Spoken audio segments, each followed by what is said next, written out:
Ginigisa na natin yung manok. Luluto tayo ng pansit. Ginigisa na natin yung atay. Dito na pinakita yung paggisa ko ng bawang sibuyas. Ayan. Gisa lang natin yung manok.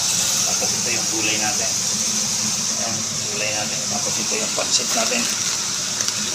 Kalahating kilo lang. Ayan.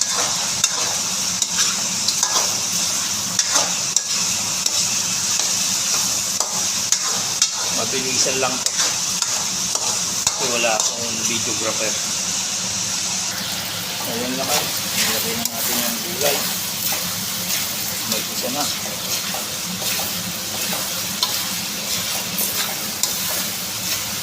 Pansit tayo, pansit ngayong araw ng Biyernes.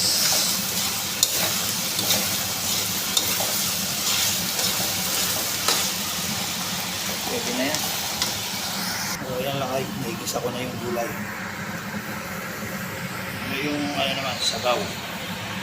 Lalagyan natin ng toyo. So yan lang ay, may toyo na.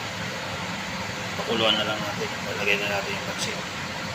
Ayan lagay, nailagay ko na yung pansit. Hanggang sa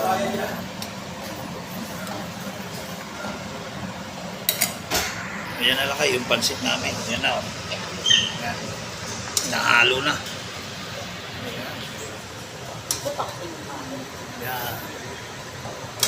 Ilang minutes na lang, luto na to. Lasang ka niyan, lemon. O ayan lakay. O ayan lakay, ang finished product ng pansit. Pansit bihon. Nilakay. Ayan na. Lumabas na yung mga sahog. God bless. Ingat-ingat kayo lagi. Pampahaba ng buhay. Pansit.